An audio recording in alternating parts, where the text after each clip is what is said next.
We've been existing in this system for hundreds of years, and you're not going to just unlearn it. We may not see it in our lifetime, but hopefully in the generations ahead. I think there are a lot of Gen Z kids who are like, what is race? What is gender? Who gives a fuck? And that, might be the start of the answer.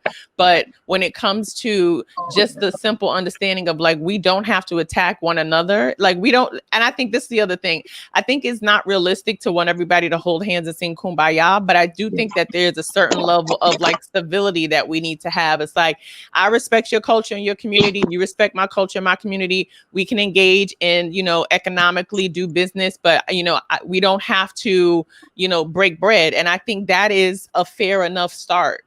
That's a start. Marcella? I just think that in a personal sense, people's allyship has to happen day to day. And you have to look at where you work and what your life is and what your lifestyle is and who you surround yourself with, but what you're doing. And I'm just going to use a small example. For me, when we were open, I ran a show called Women Crush Wednesdays. I only booked women, and Flame's done it. Aida's done it. I don't know if Chloe's done it, but that's because you're in New York, but we'll have you whenever, or maybe you've done it. I don't know. But I think about how I would actively do the work to make sure that I booked,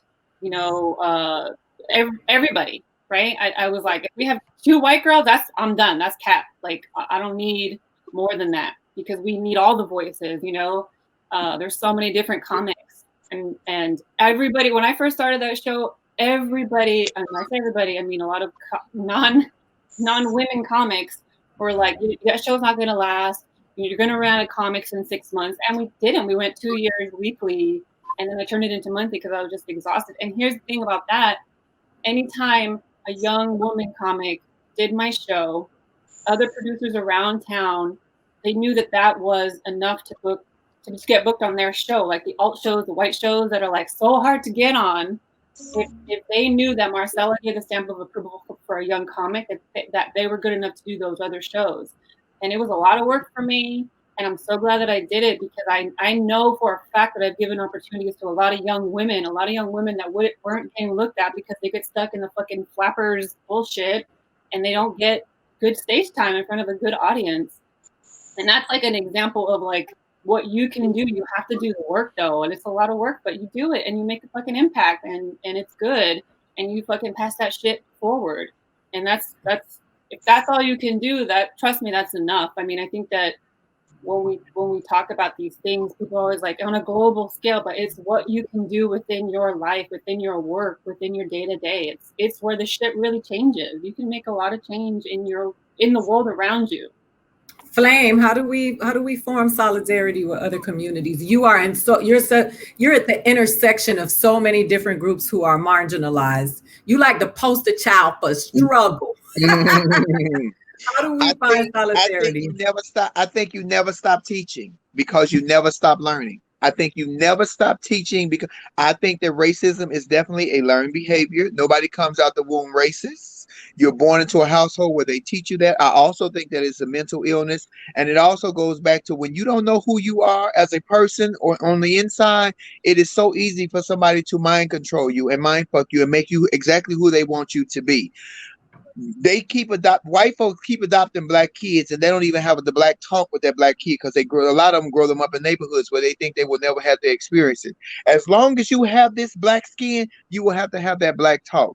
I think that black folks and Latino folks should start adopting white children. It's a lot of white children that need to be adopted and grow them up in a black household or in a Latino household or in a household that's different from them. Because if you teach them young, send them to school with diverse people and just show them that love is not a color or a size. Love is just love, period.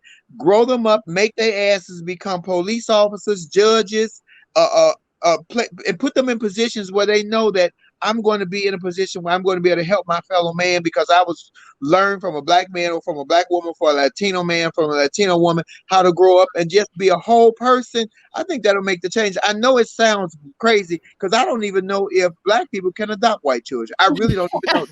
Don't put that evil on black families, Flame.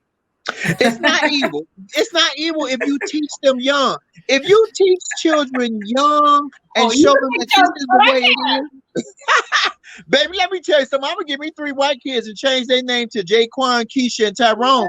Put their ass in a black school, baby. They're gonna be wonderful people. And I want me some special needs ones. I want some ADHD, OCD, some trannies, all that. Well, her whole health melting pot in my house. But love is no color or size. But so many of these kids, you know, with Ahmaud Arbery, with his dad, the boy that killed Ahmaud Arbery, I believe that boy was born into that house of hate. And his whole life, I'm not giving him a pass. Fuck that nigga. But his whole life, he was trying to prove to his racist father that he was good enough and that he was enough. So he went out and killed a black man in his father's presence to show him that I'm exactly what you want me to be. But I bet you that night after he killed Ahmaud Arbery, that he went into his bedroom and his soul left his body because he realized, you know, right from wrong, that I did something wrong. I killed a man. It didn't matter about the color of his skin. I killed a man. I bet you he is empty on the inside, all trying to prove to his father that he was good enough. Right. To be his son. And a lot of that raises a good point real quick. A lot of this is about like not having love of self, because it's so easy to blame other people for your unhappy life. And so that's why you have poor white people saying it's black people's fault, is this and this and that. It's like, if you just learn to love and appreciate what you have instead of trying to achieve something that's not realistic, we will all be in a better situation.